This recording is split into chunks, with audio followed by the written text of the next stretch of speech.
Okay, so first of all, thank you very much for joining with us today. Uh, so we are trying to do a introductory session for the operation level case study for upcoming exams in May 2025. That's the plan for today. So in the discussion, let me start by giving an overview about Nanaska, what kind of an organization we are. We'll try to give overview about Nanaska and we'll try to give you overview about SEMA as well. Then we will directly go into how we deliver the case study and what is the case study is all about will come in the last part of it. But the first two parts, we will talk about what SEMA is and what are the changes we have gone through in the past and what does Nanaska mean for anyone, right? So I'll try to combine these two and have I don't take a lot of time from you, but a short, brief introduction I'll do. Now, if you look at SEMA, it was the world's best management accounting qualification some time ago. But now recently, in the last few years, if you take, we have moved away from hardcore financial accounting or hardcore management accounting. We are trying to establish ourselves as a super business qualification, but we are trying to establish as a finance-based business qualification. We are trying to establish as finance-based business qualification. Our base will always be finance, but rather than specializing in accounting per se, or rather than specializing in management accounting per se, we are trying to establish ourselves as a business qualification, finance-based business qualification, right? So that's the biggest change that we have seen in the past as far as the SEMA is concerned. That's the biggest change we have seen in the past as far as the SEMA is concerned. So it's a very strong business qualification. It is like a mini MBA. So when you read operational level case study, then you come to the management level case study, then you come to the strategic level case study. In that journey of operational level case study, management level case study, strategic level case study, in that journey, when you reach the strategic level case study, 100% of the questions will be very, very practical questions. So can I say majority of the questions will be very, very practical questions. Basic finance areas will be tested, but the majority of the paper will be very business sense qualifications that is available. The percentage of the theory available in strategic level case study is very low, but at the operational level case study, it will be higher. So this is the journey that you are starting. This is the journey that you are starting. So you should be prepared whenever we teach you for OCS. We certainly keep MCS and SCS in our mind as well, because our objective is not to pass you in OCS only, but help you to fast track MCS and SCS just after your OCS. So therefore, we are always looking at the final ultimate goal of getting through SCS for you to get the membership. We try to facilitate that journey, that thinking, that planning, that thinking habit from the OCS level itself. So trust me, SEMA is a very different qualification to what is available in the market. SEMA is heavily technologically driven. SEMA is heavily technologically driven market, technologically driven qualification. Now, as an example, you can do the exams from your home. I have not heard of any other qualification which will allow you to do the exams from home. During the COVID period, when other qualifications were looking at how do we teach online, SEMA said, we will do the exams online. So your exams, you can pick a time and do it online. Of course, there'll be someone who is watching you for the entire 3-hour paper. And of course, you need to switch on your phone, switch on the video, show the entire room whether anyone else is in the room. And when you do the exams for 3 hours, there's someone that is watching. And if they see any suspicious activity, they will call you. You need to have a mobile phone, uninterrupted mobile phone for SEMA to call you at any time. So what do you mean by suspicious activity? Suspicious activity is if Seema hears someone else's talking. Suspicious. Seema will call you and say why.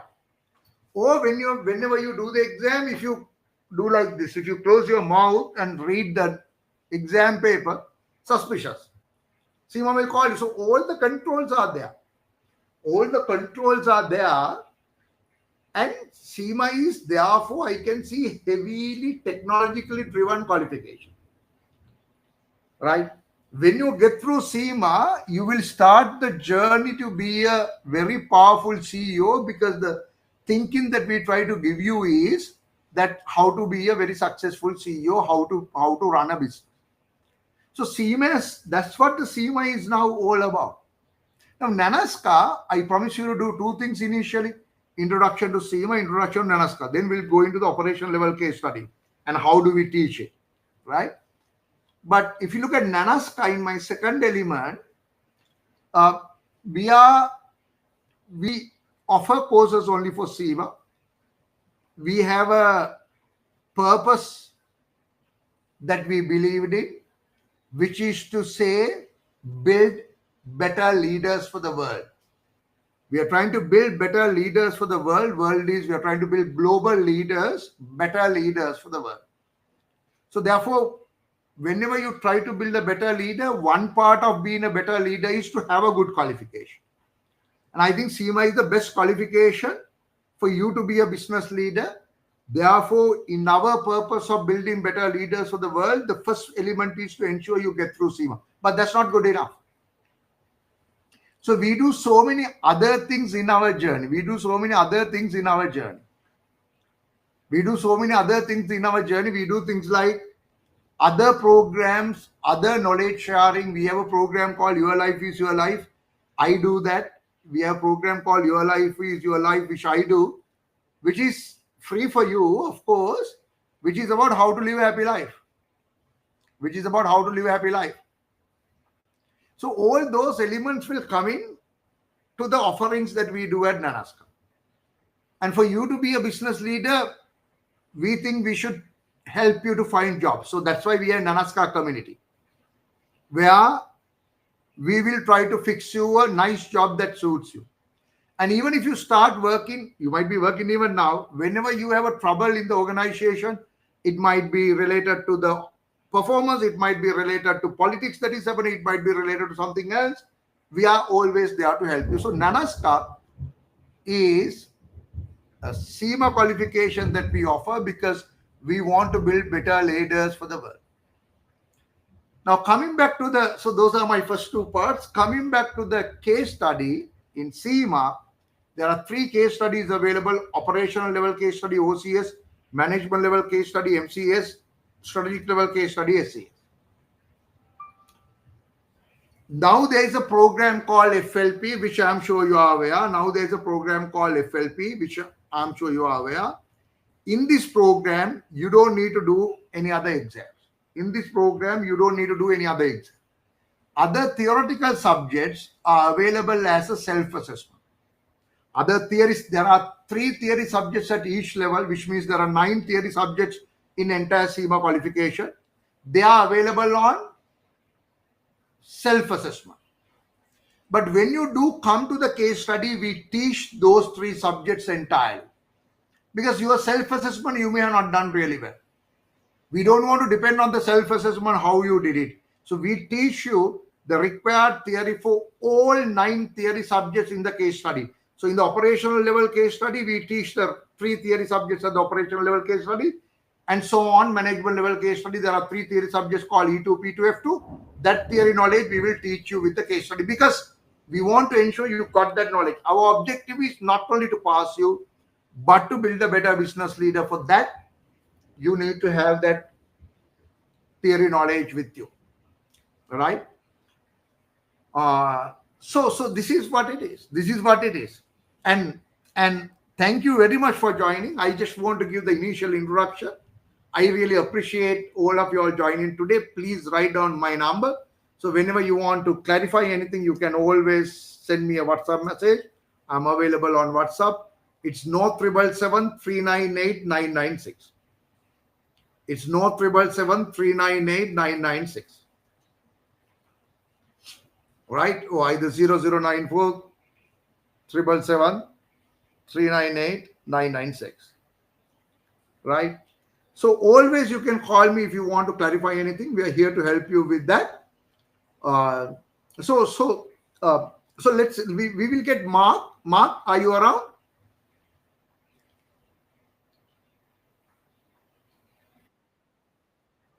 Mark, will you start giving the update on the OCS, the case study, and how do you do it? Yeah. Will you do that? Okay. So then, guys, thank you very much. Be in touch. Call me at any time, and we are here to support you to pass OCS first time in May 2025. You can do that. We are here to support you. It's a very practical, interesting case study that is available. I am sure you'll enjoy. Very, very practical. I mean, I don't know what you are going to think about the case study for OCS. SCS case study for May 2025 is satellite manufacturing and operation.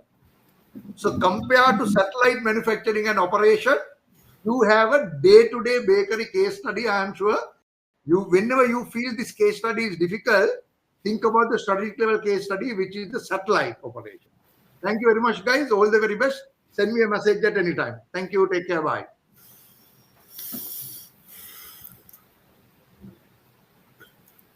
Right, guys, am I visible and audible? Can I get a confirmation on the chat box whether I'm visible and audible to all of you?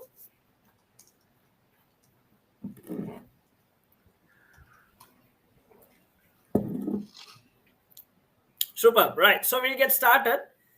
So I think you got a brief introduction of what SEMA is, of what Nanaska is into by Mr. Channa. So therefore, I'll go to the dive down into the operational level case study and what we basically do in class and what our approach will be in terms of cracking the May 2025 case study.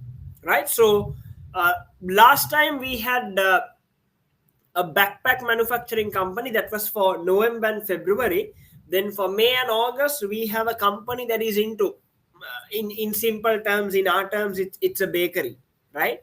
So that's going to be up. I mean, that's what our pre-scene is going to be like.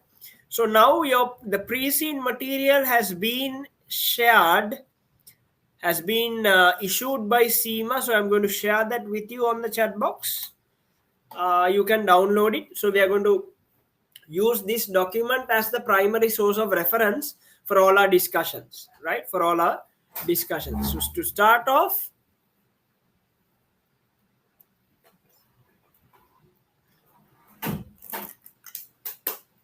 right, to start off in this, the operational level case study. So myself, Mr. Channa and yes, Ali in terms of refresh theory will also be in touch with you as the lecturers that will be taking you through the operation level case study. So most of the time you'll be meeting me. Then for refresh theory, yes, you will be having Ali. And here and there, yes, Mr. Channa will also be popping in to get things going. Right. So this is a panel and this is, and the next slide, I mean, the next is about what we do in class, right? So to give you a brief summary of what we do in class, right? Now I have shared with you on the chat box the pre-scene document issued by SEMA for operational level case study, which is applicable for the May 2025 case study window, right? So therefore, all our documentations, all the activities we are going to do in class will be based around that particular document. So to start off, we start things off, right? We initiate a discussion on the pre-scene with the know your pre-scene document. We call that the KYP, right? So that will be a very brief summarized version of the pre-scene document issued to us by SEMA. Summarized in the sense it will have visuals and tables to whatnot. Basically, we are trying to summarize the information given in the pre-scene into one single doc, right? So that's what is being done from the KYP, from the know your pre-scene. So that's going to be a starting point. Then we go through the industry, which we call the KYI, that is know your industry, right? Know your industry. Then we issue a few real time, mock exams which are very similar to that of your real exam, right? So mock exam, when we speak about mock exam, it's about it's about 8 mock papers we are talking about, right? We are talking about 8 mock papers. That means you have to attempt those mock papers. We will discuss them in class, we will review them, then you answer them on the exam platform we give. We mark your answers and give it to you, and then you will have a few one-to-one sessions as well for those respective mock papers, so that you learn, right? You learn from those mock papers. uh, it's a continuous learning exercise that you've got to have, right? Maybe mock 2, mock 1 is where all of us get together and do in class. Then from mock 2 onwards, it's all in your hands. So you will attempt it, you will send it to us for marking, we will review them and issue the marks, plus you will get a one-to-one session for that particular mock, so that you will know what are your weak points, what are the areas for improvements, and what you need, in terms of the approach, in terms of how you write, in terms of your structure, the presentation to whatnot, how, what you should be doing, right? What you should be doing to get things right. So maybe you apply those learnings in the next mock paper, that is mock 3, so that you are able to continuously improve. So the objective of these mock papers is that we try to anticipate scenarios as much as possible that could turn up on the exam day, so that you get ready for it, so that we prepare you for that, right? So that's the whole objective, plus practice, giving you that practice, so that you know, in terms of, it could be time management, it could be how you write an answer, it could be how much that you got to write, how you relate a theory to a business scenario, how you come up with examples and present a very comprehensive answer. So all those are going to be the learning points in terms of the mock papers we are looking at, right? So that's like the heart of this course, right? Everything will be revolving around this aspect of mock exams, right? We are going to spend a lot of time reviewing mock papers, discussing them, maybe have a one or two sessions where have one or two sections where you attempt them in class, right? Things like that. So it's going to be simply like the heart of this course. Everyone Where everyone should be focused in terms of completing the mock papers during the assigned timelines to whatnot, right? Then we also have a deep dive document, which is an in detail version of the KYP. So we do the pre-scene analysis in class starting from tomorrow, right? Starting from tomorrow, we'll be diving down into the pre-scene, going uh, after each and every element of information given in the pre-scene. So all the relevant areas that we are discussing in class in the pre-scene analysis will be given to you in the form of a deep dive document that will have related theory areas, relations, the scenarios that could pop up. It will highlight key areas or points that you have to know in terms of pre-scene knowledge to whatnot. So deep dive is there. It's a expanded version of your KYP, right? Which is given to you. Plus, we do the pre-scene analysis in class, so you can refer the deep dive, which is in a very clear, documented format in terms of the pre-scene analysis, right? Then refresh theory. Now, how many subjects you have for operational level case study, or rather, before you come into case study, you will have 3 subjects, right? E1, F1, and P1, right? Now, I'm sure majority of you would be coming down from the FLP pathway. So you would have you must be doing, and you will have to do your modules. Be very careful, pay very close attention to those modules, and do it in the right way. Because, right, it's very important that you know your theory especially when it comes to OCS. Especially when it comes to OCS, right? So it has in terms of E1, in terms of F1, your financials, in terms of P1, your management accounting. There'll be a lot of questions revolving around these subjects or coming from these subjects on the exam day. So we have to be equipped with that particular knowledge. So therefore, we have about 2 to 3 sessions for F1, 2 to 3 sessions for P1, and maybe 1 or 2 sessions for E1, right? So that's the plan in terms of refresh theory sessions. So you will have E1, F1, and T1, right? We will, don't worry if you have forgotten, you might have done the exam sometime back, don't worry. You will be getting up a refresh theory deck document for each subject, and you will get a session, about a few sessions live, where you are able to come and, I mean, we'll not be covering the entire theory, of course we will not have time for that.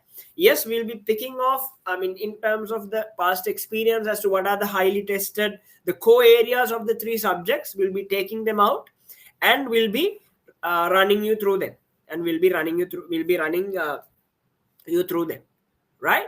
So at the end of the refresh theory sessions, yes, there'll be a Q&A session, where if you want anything to be clarified, anything else you feel like that needs to be rather understood, rather not clear with you, yes, you get some time towards the end as well to have a quick Q&A session with the respective lecturer. So the respective lecturer who is doing those subject itself will come and do it in class. We have Ali and Osman for that, so they'll be totally in charge of the refresh theory sessions.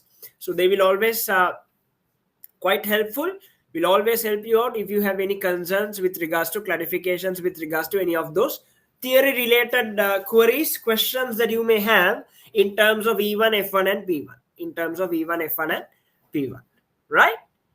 Good. So then with that we go to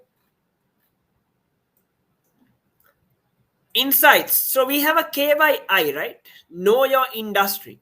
Now this is another document where we try to give you some industry related information. Now our industry is into bakery products, right?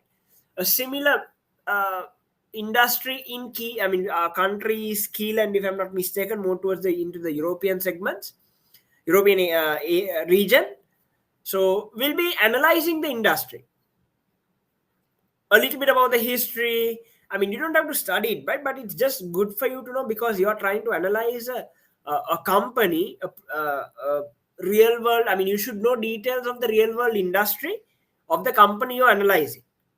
So there it will talk about the industry, the outlook of the industry, what are the challenges of the industry, the anticipated trends of the industry, how IT, big data to things are transforming the industry, right? Opportunities in the industry, problems, challenges. So all of that will be covered in the KYI document.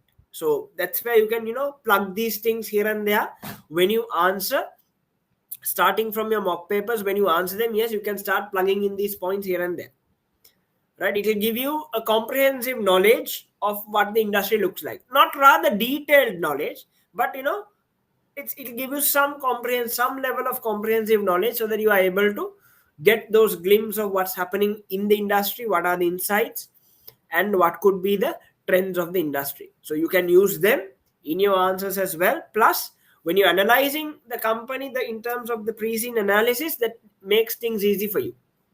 How is the product sold? What are the customer preferences, right? Any health concerns? Now we are looking at a very regulated industry, bakery products, right?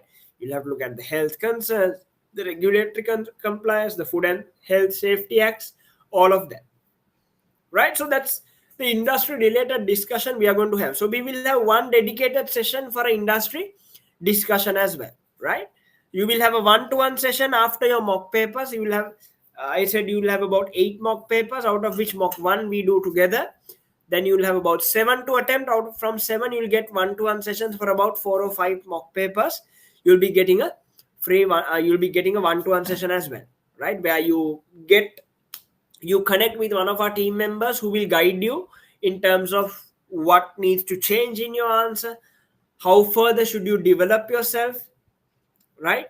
What are the tactics that you could use to further refine your answer, to things like that. So that will be a one-to-one session, an audio or a chat that will happen with our support team, so that we help you out to improve in terms of your mock writing, right?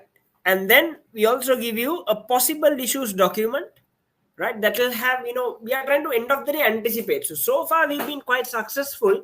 About 80 to 90% of what has come in the exam has been previously there in the mocks. If you take last session, almost 90% it was there, almost covered in our mock papers, what came in the exam, right? So that's the level of anticipation we are trying to bridge, right? We are trying to achieve from the mock papers, from the possible issues, from the pre-scene analysis, what we discuss in class. Our sole objective, a general objective of all these things is we try to anticipate, we try to forecast what the examiner could come up with on the exam day. That's the whole purpose, that's the whole objective. So for that, we need your support as well, so that you also blend in, you also sync by being interactive, by completing the mocks as per the scheduled timelines and deadlines, things like that. So it's going to be a two-way game, right? Where both of us, from Nanaska's end as well as from your end, how we work together using these tools. Now, these are the tools we give you once you are with us, right? Once we start things off from tomorrow. So, using these tools, how can both of us sync together? How can both of us, join hands and, get this going? Because end of the day, we all are here to pass. To in that journey to make you pass, of course, Nanaska is giving its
sorry. So there's heavy rain, thundering, and there's a power cut. So I'll be uh, switching off my video. So hope everybody can hear me.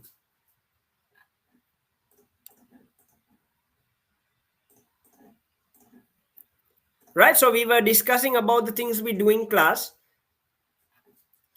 Right. So these are the elements, right? So finally, as I told you, it's how we get together in terms of getting things done, in terms of working together to get this through. Right. So that's a glimpse of what we offer for you and what we do in class upon enrollment, and how we get about things starting from tomorrow. So starting from tomorrow, we'll be discussing the know your pre-scene plus the pre-scene analysis, right? The pre-scene and the pre-scene analysis. So that will be the start. That will be the start, and we'll be going along these activities. We'll be going along these documents.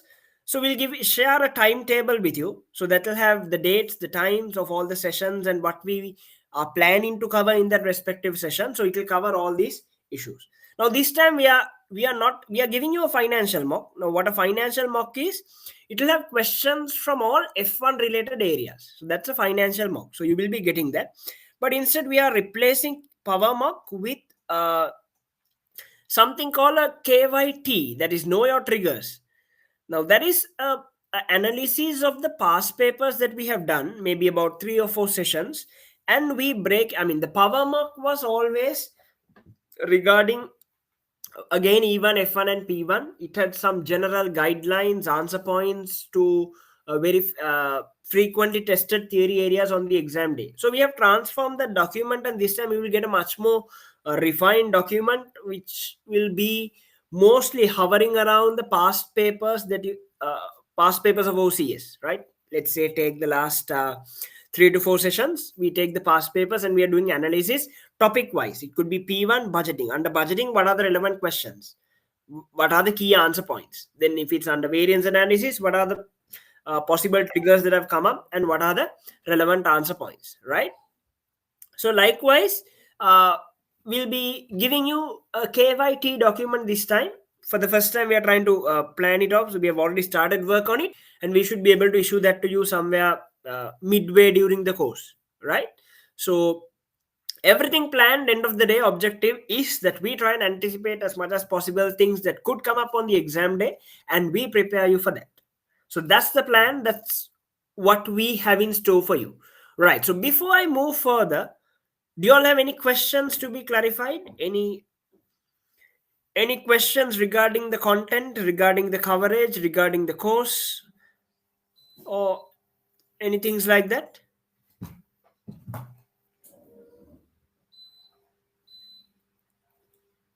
No questions? Any questions, guys? Anything to be clarified before I move on?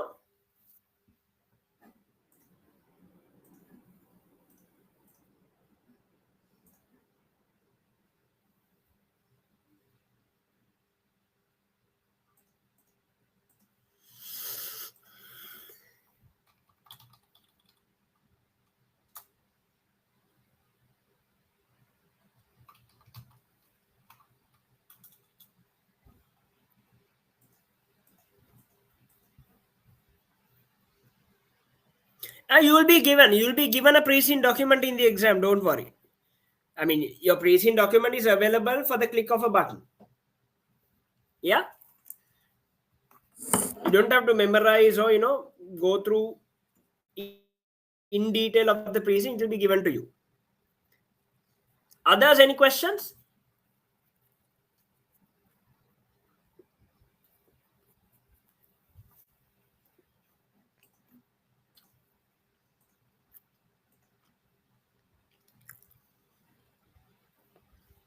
Yeah, exam dates are published already.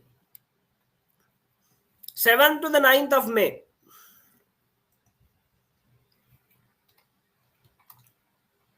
May 7th to 9th is where you will have your exams.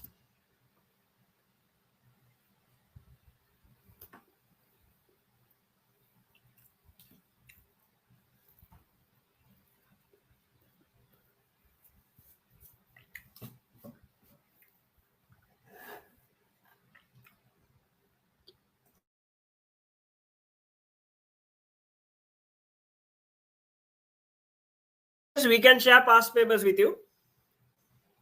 So, Madhur, as I told you, we'll be giving you a document upon analysis of the past few sessions, where we will break down the past papers into your subject areas. For example, if it's budgeting, you'll have a brief of similar triggers, similar questions that came up related to budgeting and the answer points.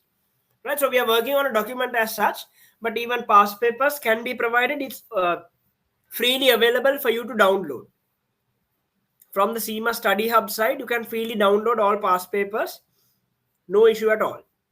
So what we will do from our end is we'll try to refine those past paper questions subject wise, topic wise, and then give you a summary of the questions that came up and of the key answer points, so that you can go through them prior to the exam in preparing yourself. Am I clear?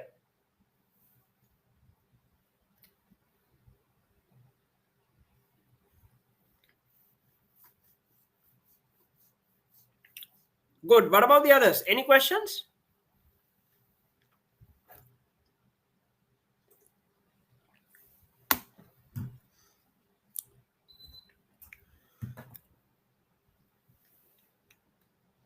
When it comes to theory, you still have a feeling that you need to revise once more, which keeps us stuck around the theory for a long time.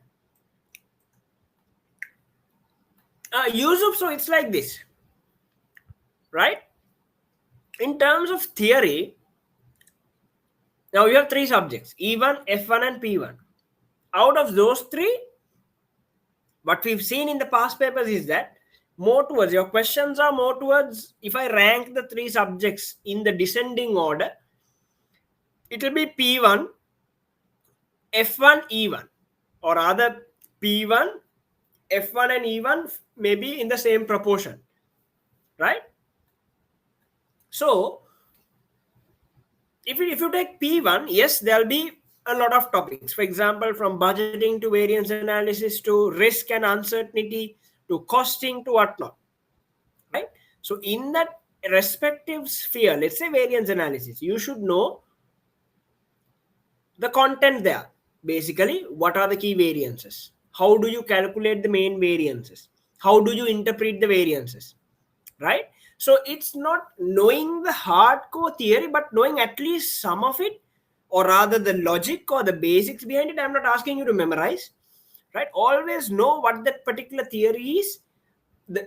Have a certain logic behind it. So that makes things easier for you rather than you just memorizing things, especially when it comes to theory, right? So have a proper flow where you are able to understand, okay, look, okay, variance analysis is about this, what we should have paid for labor against what we have paid. Now that's your rate variance. Another example would be how much we should have paid for materials versus how much we have paid. That's your material price variance. Likewise, I mean, develop a logical mechanism where you are able to keep those things in mind. So I'm not saying that you have to know hardcore theory, that you have to memorize. No, not that. But you have to know, right, to a greater level of those topics, of those theory for you to answer the exam. For example, you will not be getting a document, a question like an essay and say, look here, do the ABC for this. No. Examiner will do the ABC for you. You have to interpret that. Okay, what is this? Why is this ABC different from the absorption costing? Why is this ABC cost different from the marginal costing? Right?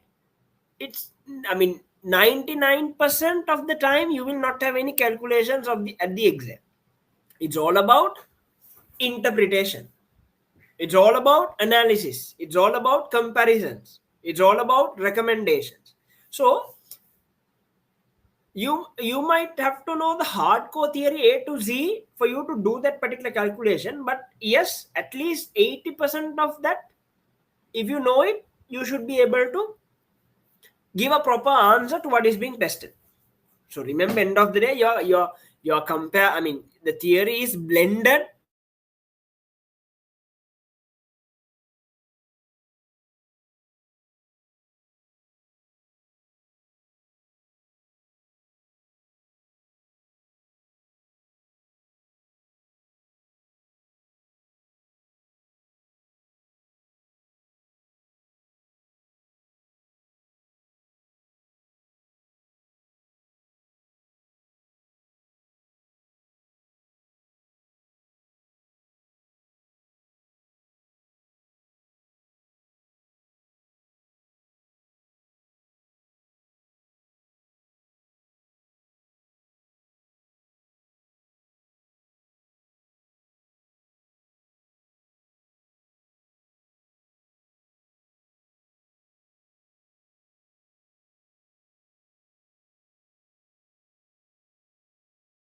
Am I audible and visible now? I got my power is back, so I should be able to continue like this. Am I audible and visible to everyone? Sorry for the inconvenience, guys. I think there's heavy thunder out there causing a little bit of a disruption. Right. So that's what I was talking about in terms of theory. You have to know to a great extent in terms of getting this done, right? So it's not about you getting stuck. It's how you tick that off and move on, right? How you tick it off and move on is what you've got to focus on, right? You being over and over again being stuck in one subject is not going to help you. Instead, it's going to eat your valuable time. So don't go there, right? Take subject at a time. Take your P1, complete it, go to the next. Take your F1, complete it, go to the next, right? Subject, you break it down by topics, right? And have a proper plan so that you make sure you do a comprehensive coverage of your theory before you dive down into your mock writing, right? So start today, start from tomorrow, right? Start revising your theory and make sure you have covered all the respective areas. Of course, when we are doing the refresh series, we will highlight the areas that you have to pay additional or more attention to. So pay a special attention to those areas as well. So with time, you will understand, okay, look here, these and these are the core theory areas that is always tested. With time, you will have a short, you will shortlist a set of topics from E1, F1 and P1, or more from P1 and F1, where you have to pay a little bit more special attention to. Now pay attention to that area as well, right? And then get it done. So don't always try to cover 100% of it at the same time. Break it up subject by subject, topic by topic, and as you go through the course, you will understand, okay, what are the key important areas. Pay special attention to those areas. I think that has to be the approach. Rather than you trying to go over and over again over all the topics, have a structured approach that will help you to view your theory as part of your pre-scene as well. Yusuf, am I clear on the approach that you've got to take? Right. Others, any questions?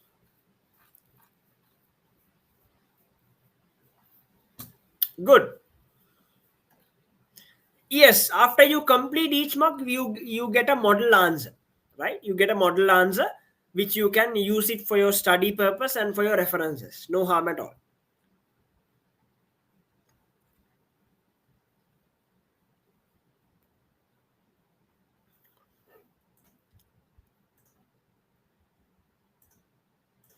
Right.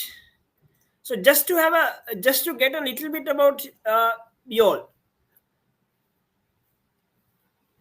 calculations is very rare. We've seen variance analysis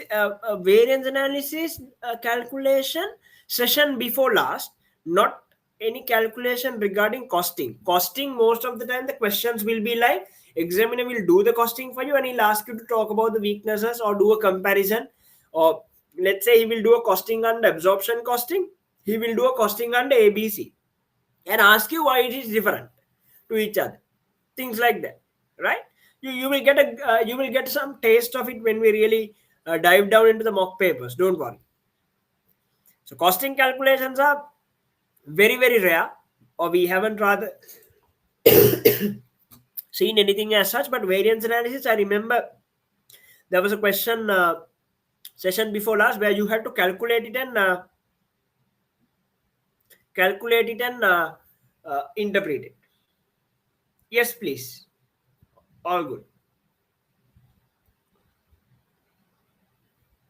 Right. So, can I have a quick heads up on the chat box of those who are coming from the OTQ pathway and those who are coming from the FLP pathway? If you're coming from FLP, just type FLP. And if you're coming from the traditional pathway, yes, you can say it's OTQ. Can I have a quick update on the chat box? Yeah, majority from the FLP, yeah?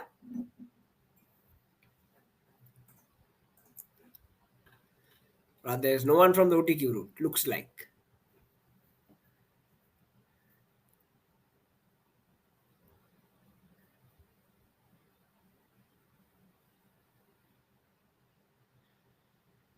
Okay.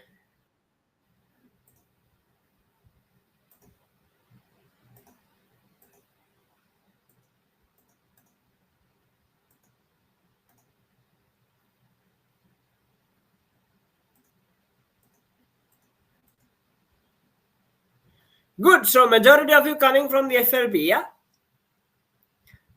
Right. So we'll get about the pre-scene, the details of it, the analysis part of it starting from tomorrow. So I'll just give you a glimpse of what it is like, right? So as I told you, we start off with the KYP document, right? The know your pre-scene. The know your pre-scene. So this will summarize your entire pre-scene document. It will summarize with visuals, with facts, with tables, with numbers, with the financial statement analysis.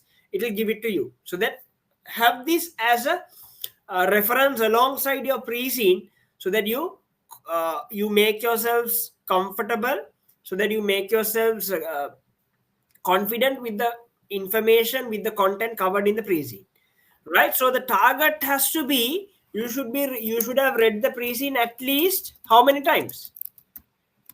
How many times? At least target 20 times, 20 to 25 times. You got to read your pre-scene before the exam. Why I say that is, otherwise what happens on the exam day is you waste time by trying to open the pre-scene document, go through it, search for facts and search for things and put it in your answers. No, that should not be the case. You have a very limited time. Within that limited time, you have to make maximum use of it, spend more towards your answer. So to have that focus, to have that pre-scene knowledge, make sure that you are conversant with the pre-scene. So at least, right, a minimum of 20 times you should have read the pre-scene. A minimum of 20 times you should have read the pre-scene. Please keep that in mind. Please keep that in mind. Right? So then we also take you through the know your industry. So here it talks about the bread industry in Keeland, how the company evolved from now. We are talking about, remember our company has started in 1891, if I'm not mistaken. Right? So we are talking about a company that is almost 130 years old. We are talking about a company that is almost 130 years old. Right? So there'll be a lot of, cultural issues, traditions. We don't know. How are we going to convert? How are we going to bring in the modern business practices? How are we going to transform? How are we going to bring in a good strategy to this company? All comes under our discussion. What are the sales channels that we could push our product through? Are we still focusing on the traditional sales channels like those bakery shops and canteens and things like that? Right? What is it really going to be? It's going to be quite interesting, right? So in terms of the industry, what are the trends? As I told you earlier, the challenges, the uh, instances where or how data is used in this industry, right? Opportunities, risks, all comes under this discussion, right? Also, we will give you details of a real world company that is operating very similar to that of our pre-scene organization, right? So therefore, it's our company's Halfpenny. The name of the company, the name of the company we are referring to in our pre-scene is Halfpenny. So we'll try to understand some real world companies that are very similar to Halfpenny, and we'll give you details of one such selected company in the KYI towards the latter part. So in the real world how the business really happens. You go to their websites, you go to their social media sites, you go to their e-commerce sites, if any, and see how is the product marketed, how is the product pushed through, what are the variations of the products, things like that. Right? So it's going to be quite interesting because we are trying to understand and relate it to what's happening out there in the market to a company that's operating in the same industry. Out of that majority of the work, yes, you also have some part. Start now from now itself, start researching, right? What could be similar companies? Take a look at a few videos of the bread industry, the bakery industry, right? How does production happen? What are the modern production techniques, modern delivery techniques, right? Modern way of managing a distribution center of bakery products now, because remember our product is very sensitive to time. Why? We have expiry date. So we can't be overstocking. At the same time, we can't be understocking as well. So we have to optimize, strike a balance there, and make sure we maximize profitability.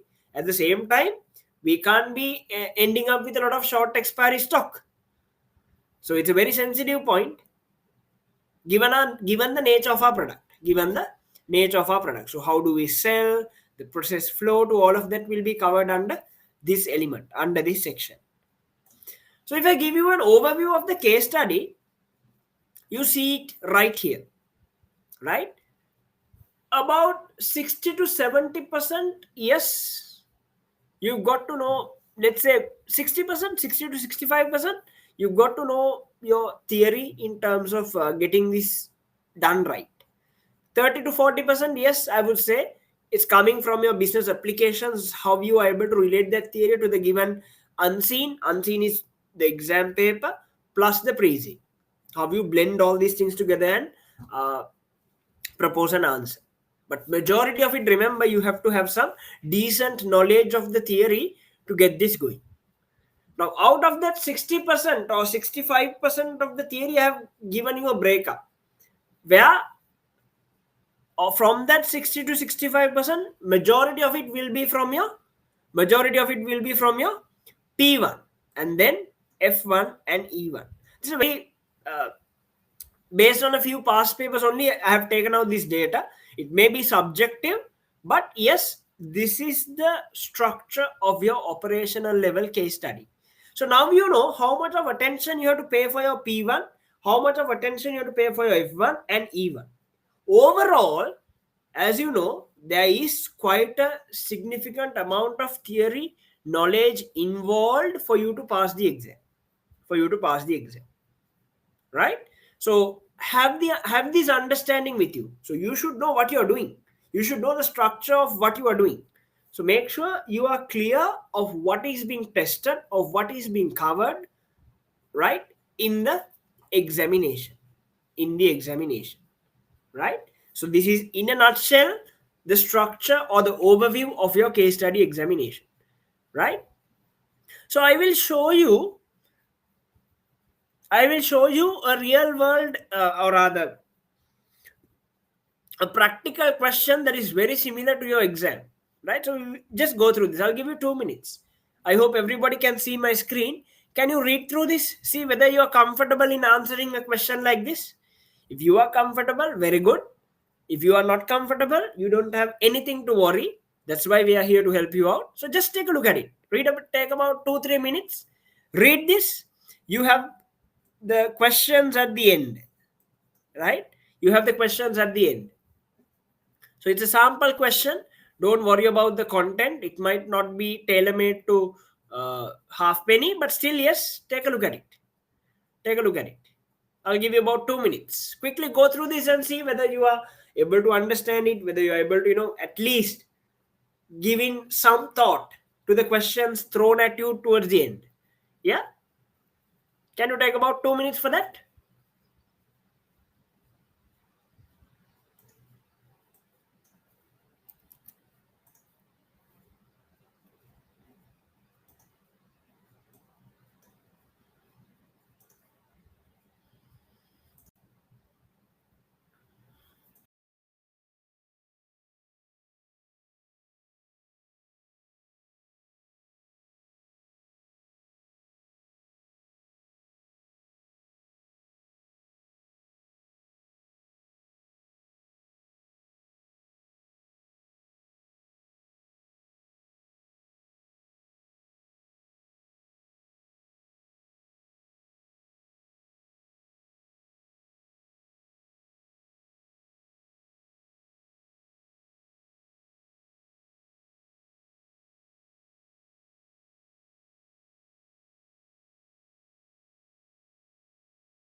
Right. So what does it have to say? What does it have to say?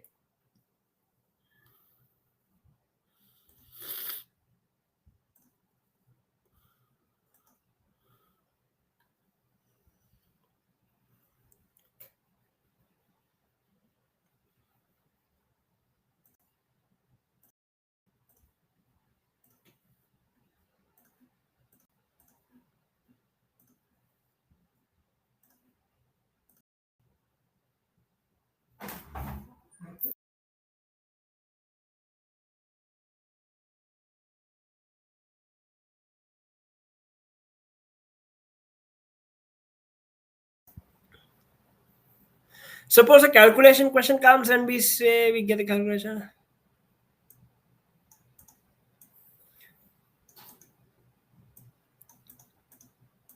Of course, you will not be getting your full marks, Yanni. Right?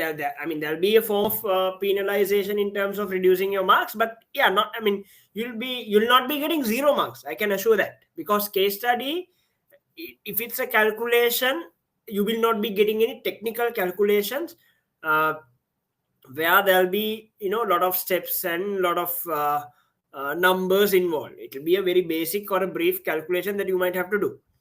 So based on that, if you have applied your knowledge, yes, they will consider it, right? But you will not be getting the full marks. You'll be not getting the full marks, and also you will not be getting 0 marks.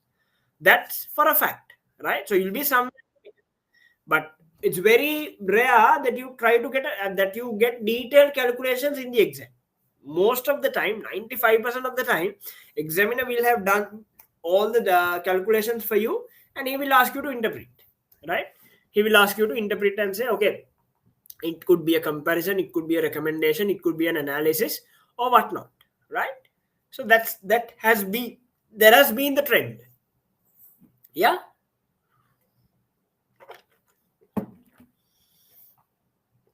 So what is this question like? Let's quickly read through it, right?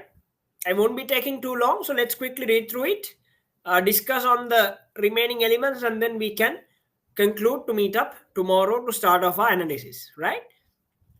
So we are trying to finalize the financial statements for the quarter ended 31st December. Two events have happened which may affect our statements, and I would like to let me know how you think these should be treated.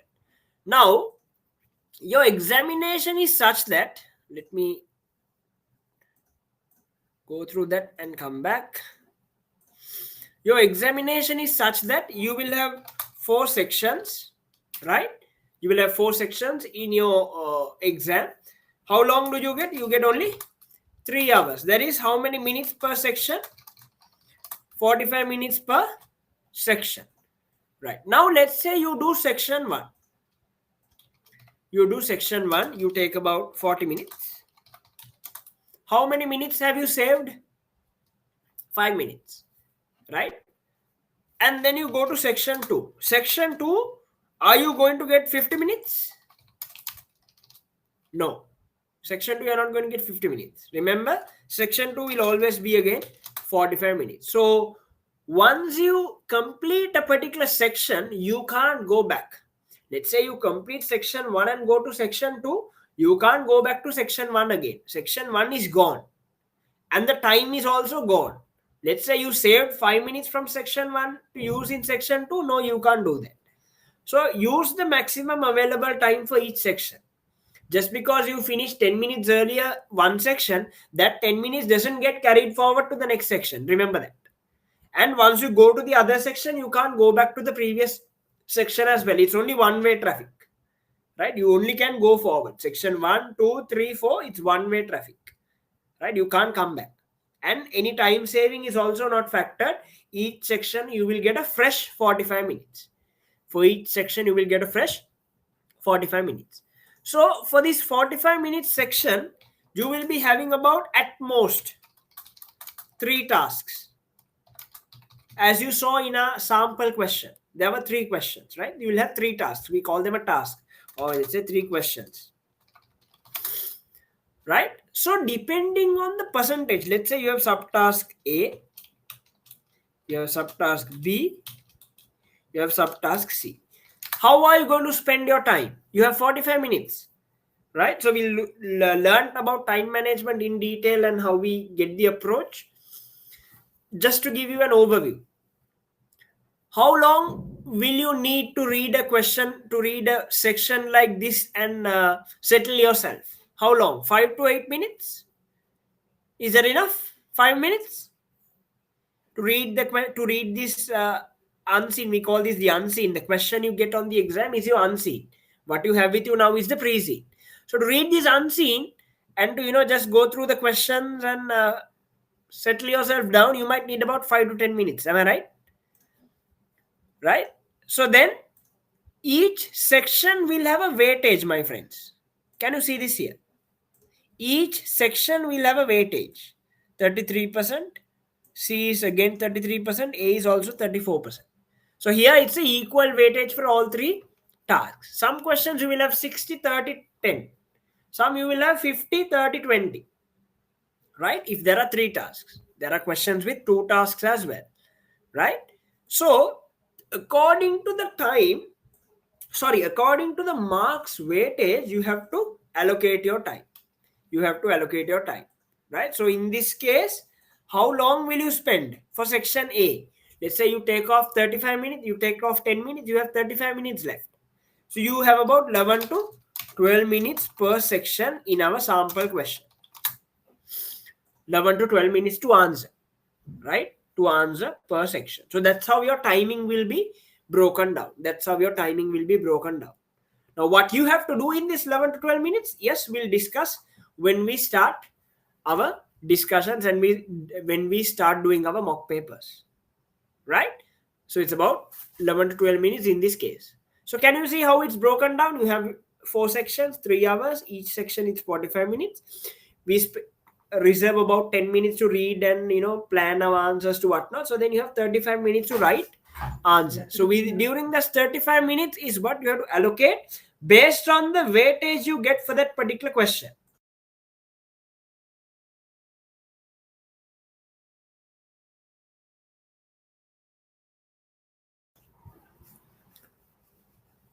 Can't you see the whiteboard? Others?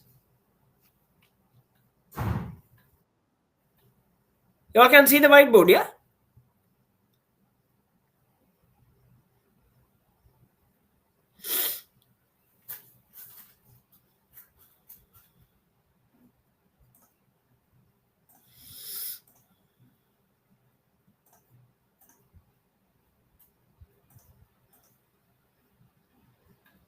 Okay. Right. So this is how it works, right? 4 sections for 3 hours, 45 minutes per section. We reserve 10 minutes for our reading and all of that. And then the balance time is what you allocate based on the weightage of the question.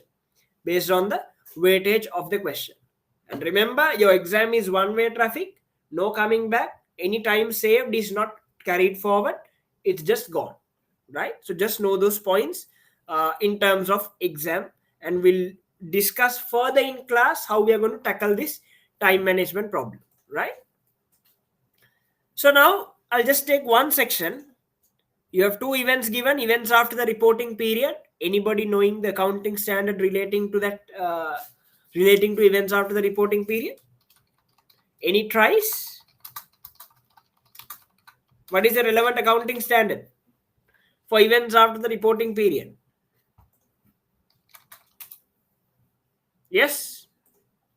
Very good. IAS 10, right? So IAS 10 tells you about 2 things, adjusting events and non-adjusting events, right? When do you adjust? When do you not adjust? You adjust when there is evidence of that event existing at the reporting date. If there is no evidence, you don't adjust. Simple as that, right? Now, out of these 2, the question is explanation of how the 2 events will affect the financial statements for the quarter end.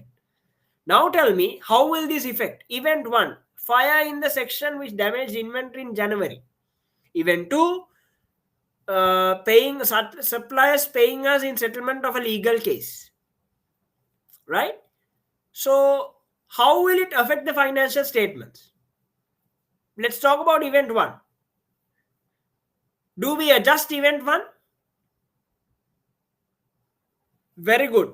You disclose event 1 and you adjust event 2, right? You just disclose and say, I mean, there's nothing to adjust, right? Fire occurred in January. You're closing your statements for 31st December. So there was no evidence of the fire existing as of December for you to adjust it. Fire occurred in January. So as per IAS 10, it's an unadjusting event because you justify that. There was no evidence of existence at the reporting date. Second event, now there has the legal case, we have taken them in 2002 September. So we would have maintained a provision account, we would have done something for that. There is evidence of a court case proceeding. So there is evidence of existence at reporting date. Therefore, we adjust. Therefore, we adjust and we record this settlement. We record this claim from the supplier. Right? Because there was evidence of existence. There was a court case going. Maybe we would have opened up a provision account against this. So there is evidence of existence. Therefore, in accordance with IAS 10, this is an adjusting event because there was evidence of existence at the reporting date. Am I clear? So it's a very simple answer. You have two subheadings. Event 1, say why you don't adjust. Subheading event 2, say why you adjust. Simple. Right? And then you go to the next.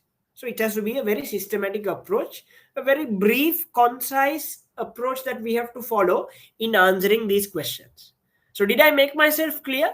Just a glimpse of what you will get in the exam, right? I'm not going to, I don't want to put anybody in trouble, but just I wanted to show how you all will be tested in the exam, right? It's always an email, it's always a memo or a note. Very practical things and scenarios is what you will get at the exam. Yeah. So can I get a heads up on the chat box? Did everybody understand? Is that clear? Anything else you want clarity on?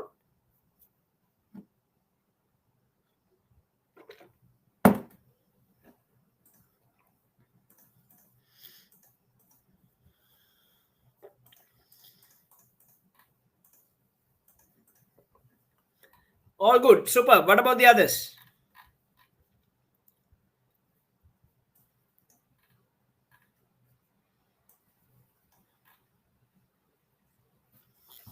Right. So we were here. Any notes on paper? Yes, you get a scratch pad. You get a scratch pad.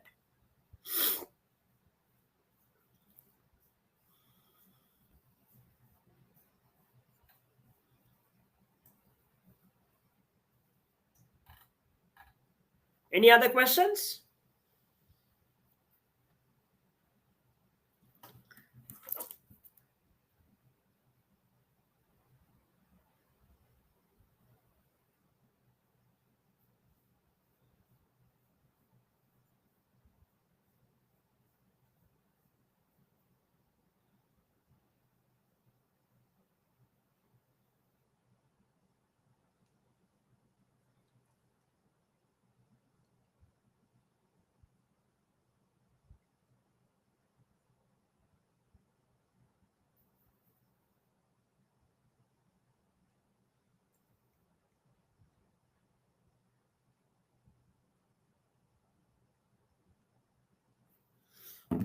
Super. Right. So then I was in this overview section, right? So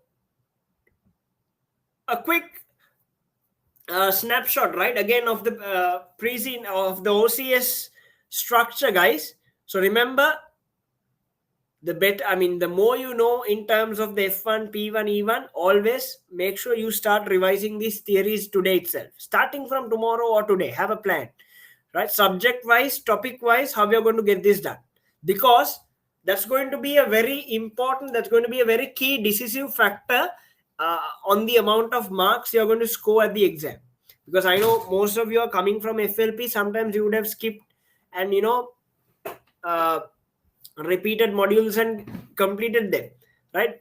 But now at least pay some proper attention to the key areas so that you are able to address the exam requirements properly.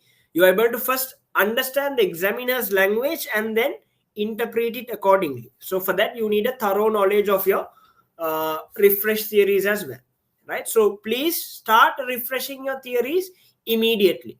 That's going to help you a lot. Trust me, that's going to help you a lot. You will realize that when we really start going into the mock paper. So it's that important, it's that critical. So that's going to be, I have rated that as number 1 in terms of critical success factors. You can see that. Number 2 is practice, right? Practice mock papers. Do all the 8 mock papers we give you.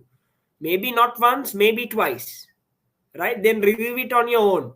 So each mock paper you take time at least for 3 times to go through it, to familiarize yourself with it, right? Words per minute. What is words per minute? That is your typing speed. That's your typing speed. So make sure you have a very good typing speed. Ideally, what we say is on average, it has to be 35 or more, 35 words per minute. So when you have some time, take a newspaper, open a Word document, take 5-10 minutes, type it, and then you can calculate for that duration how much of words you were able to type, right? Then the pre-scene know-how. That's why I said to read the pre-scene at least 20 to 25 times before the exam. It's very important. That's going to be a time-saving factor if you are very well versed with the pre-scene, all right? And then going through the possible issues, the KYT, the Know Your Trigger document I told you that we are going to give you in terms of summarizing the past papers. So go through all of that. Now, these 5 will be critical success factors for you to pass the operational level case study examination. Because, guys, the tough part is this is the first time where all of you are facing the case study examination. You will not have any prior experience. So we have to gain experience immediately, right, for you to familiarize yourself with the real examination. So we try our level best to anticipate and forecast scenarios that would turn up, and we have been successful so far.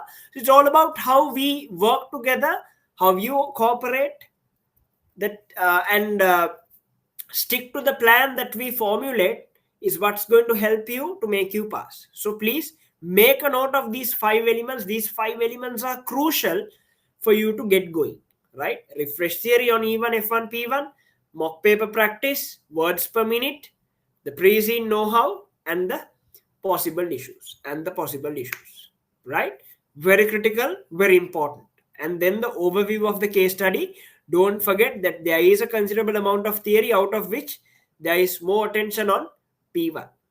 So those has to be your key takeaways in terms of the structure. So we give you a timeline as to when you need to complete which mock. That has to be honored. We give you a session plan that will have daily what will be the time slots, the topics covered, and then you will have one-to-one sessions after you submit your mock papers for answers, and then we give you back. And then in terms of feedback, it's always a continuous learning exercise. You will not get good marks in mock 2. That's totally fine, right? Maybe 20-30 marks, totally fine. That's going to be a very first mock paper, right? But you got to have a upward trend. How do you create that upward trend is when you apply the learnings from one mock paper to the other. You apply the learnings and make sure you deliver a very good answer, you deliver a good output in terms of the questions being asked in that particular mock paper. So even all the mock papers will be very well structured. Like the final examination, you will have 4 sections, sometimes 3 or more tasks to make things more difficult for you so that you adapt to it, right? And then it will be done on an exam engine, timed, and you send it to us for marking. We mark it and send it to you back with the marks, feedback, and one-to-one sessions. So that's what we have in store for you, and that's what we will be embarking on starting from tomorrow, right? So any questions on what we discussed, what we covered on the study plan, the course outline, the content, whatnot, before we wind up?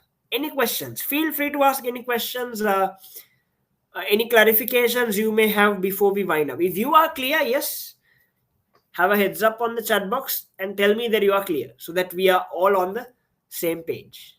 Yeah, those who have questions, please post them up, and those who are clear with the plan and in agreement with it, yes, you can say that you are clear.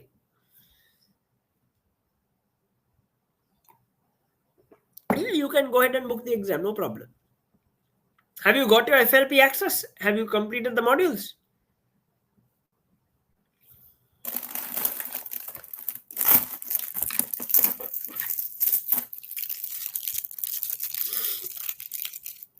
And I do recommend doing your exams in the exam center, not at home, right? So we've seen multiple issues for those who have been doing at home. So unless you are like 200% confident of it, go ahead. Otherwise, I would always recommend the exam center when it comes to examinations. Yeah, right. Others, any questions? Any other questions?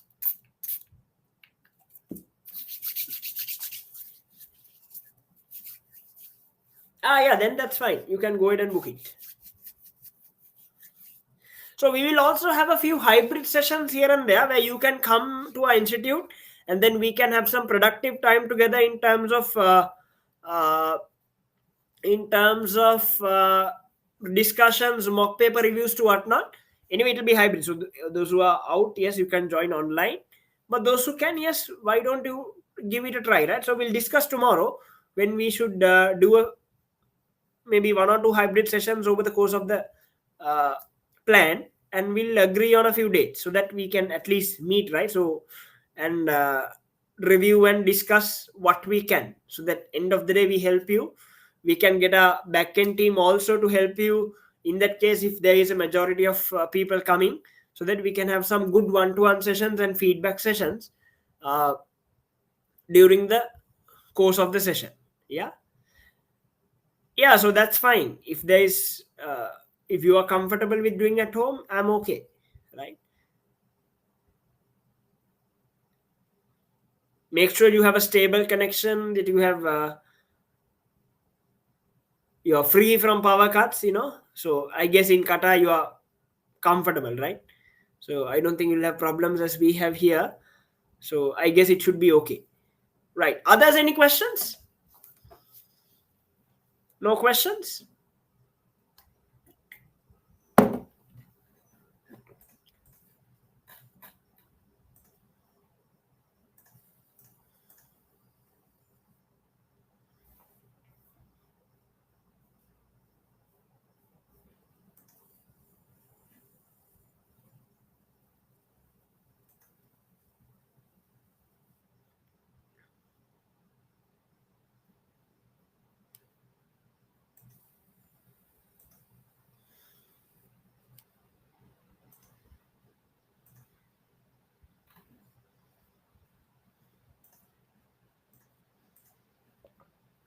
Right, so guys, then I'm hoping to see all of you in class starting tomorrow, where we'll be really diving down into the pre-scene analysis, uh, starting off with the KYP and then going through the pre-scene document issued by SEAM as well. So I did share the pre-scene document on the chat box.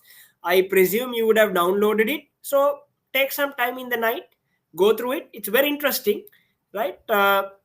Read it, get some, if you have time, of course, browse some videos on YouTube with regards to this bread and the bakery industry, right? So try to, let's, during this 1.5 months, guys, let's try to immerse ourselves in this industry. So it has to be all about bread. Start eating bread, right? Start eating all forms of bread, so that you know what is it like to have bread, right? So it's all about, we applying ourselves to this industry.